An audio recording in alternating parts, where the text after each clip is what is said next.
جب میں نے اس کی گیندوں سے پردہ ہٹایا تو میرے سامنے اس کے سب کچھ کھل کر سامنے آئے۔ اس کے گیند ایسے تھے جیسے دودھ میں گلاب جامن۔ میں شروع ہوا اور زور سے جلدی سے اسے کھانے لگا۔ وہ ابھی کسی اور کے منہ میں نہیں لگے تھے، اس لیے بہت چھوٹے تھے، جو میرے منہ میں سارے کے سارے آ رہے تھے۔ میں اس پر پاگلوں کی طرح لگا ہوا تھا، کبھی ایک تو کبھی دوسرے کو کھاتا۔ جب زیادہ کھائے تو رانی نے کہا بس کرو، پاگل ہو گئے ہو، پہلے کبھی دیکھے نہیں تھے؟ میں نے کہا تم نے دکھائے تھے یا میں کسی اور کے پیچھے بھاگتا؟ میں کوئی پاگل تھوڑی ہوں جو گیندوں کے لیے پڑوس میں جاتا۔ اب آرام سے کھانے دو، پوری رات پڑی ہے، سب کچھ کریں گے آہستہ آہستہ۔ آج مجھے کھا جاؤ، آج اپنے دل کو ٹھیس پہنچاؤں گا۔ رانی آج تیری خیر نہیں۔ رانی مسکرائی اور کہنے لگی کرو میری جان، میں تمہیں نہیں روکوں گی۔ میں نے اس کے سینہ بند کے زپ کو پیچھے سے کھول دیا اور اس کو صوفے پر پھینک دیا۔ رانی کی اب صرف نیچے لباس تھی، باقی کچھ بھی نہیں پہنے تھے۔ میں تو اس کو دیکھ کر پانی پانی ہو جاتا۔ اس نے میرے لباس کو بھی اتارا۔ پھر میں نے کہا رانو، میں لائٹ آن کرنا چاہتا ہوں، مجھے سب کچھ روشنی میں کرنا ہے۔ اس نے کہا نہیں، ایسے کرو۔ میں نے بہت محنت کیا جیسے وہ مجبوراً مان گئی۔ میں نے لائٹ آن کی اور واپس اپنے بیڈ پر آیا اور اس کو کہا کہ میں آپ کا لباس نکالوں۔ اس نے اپنے چہرے پر ہاتھ رکھے اور مجھے کہا مجھ سے مت پوچھ، جو کرنا ہے کرو، مجھ سے پوچھ کے تم مجھ کو تنگ کر رہے ہو۔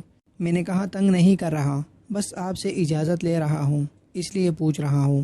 اس نے کہا اب ہماری نکاح ہو چکی ہے، اب تم میرے ساتھ سب کچھ کر سکتے ہو، میں آپ کے اختیار میں ہوں۔ آپ بار بار مجھ سے پوچھ کر مجھے شرمندہ کر رہے ہو۔ میں نے کہا ہاں مجھے پتہ ہے، شادی ہوئی ہے، نکاح ہوئی ہے، لیکن عادت نہیں ہے نا، اس لیے بار بار آپ سے پوچھ رہا ہوں کہ آپ برا نہ مانو۔ اس نے کہا نہیں مانتی، اب میں آپ کی ہو چکی ہوں، کوئی ہمیں الگ نہیں کر سکتا۔ میں نے کہا رانی ایک بات پوچھنی تھی۔ اس نے کہا ہاں پوچھو۔ میں نے کہا اگر میں کسی اور کے ساتھ گھر کا کام کروں اور بعد میں آپ کو پتہ چلے تو آپ مجھ سے ناراض ہوگی؟ اس نے کہا ناراض نہیں، اپنا سامان باندھ کر حالہ گل کے پاس چلی جاؤں گی اور کبھی آپ کے پاس واپس نہیں آؤں گی۔ آپ کیوں مجھے دھوکہ دیں گے؟ میں نے کہا اوپس، اتنا ظلم۔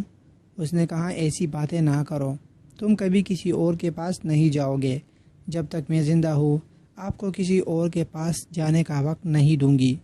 میں نے کہا پگلو، میں نے تو ایسے ہی پوچھا، آپ تو پیچھے پڑ گئی۔ میں نے اس کے پیر اوپر کیے اور اپنا بھی طوطا پنجرے سے نکالا اور اس کے معصوم سی چڑیا جو بہت چھوٹی تھی کیونکہ پہلی بار کسی کے سامنے کھل کر پیش ہوئی تھی، میں نے اپنے طوطے کو اس کے آگے رکھا اور زور دیا تو آگے سے پھسل گیا، پھر رکھا، پھر پھسلا، پھر رانی نے میرے طوطے کو خود اس پر رکھا۔ جب میں نے پھر سے زور لگایا تو معمولی سا اندر کو گیا اور پھر وہاں سے پھسل گیا۔ میرے طوطے کی کولڈ ڈرنک اوپر تک آ چکی تھی لیکن ابھی تک سیل کھولنے والا نہیں تھا۔ میں نے کہا رانی یہ کیا ہوگا، جب میں تھوڑا زور لگاتا ہوں تم چیخنے لگتی ہو اور اس طرح آرام آرام سے کچھ ہوگا ہی نہیں۔ میرے کولڈ ڈرنک اوپر تک آ چکے ہیں، ابھی نکلنے والے ہیں اور ہم نے کچھ کیا ہی نہیں۔ رانی نے کہا بس جو بھی کرنا ہے اپنے طریقے سے کرو، مجھے درد نہ ہو، کچھ اس طرح آرام سے کرو۔ میں نے کہا چلو ایک بار پھر ٹرائی کرتے ہیں۔ میں نے پھر سے انکل مجبور کو اس کے آگے رکھا اور اس بار تھوڑا زور لگایا جس سے طوطے کی سر اندر کو گیا، لیکن میں خود کو کنٹرول کرنے میں ناکام ہوا اور وہی اس کے اوپر سے ہی میرے کولڈ ڈرنک بہہ گئے اور میں اس کے اوپر لیٹ گیا۔ دوستو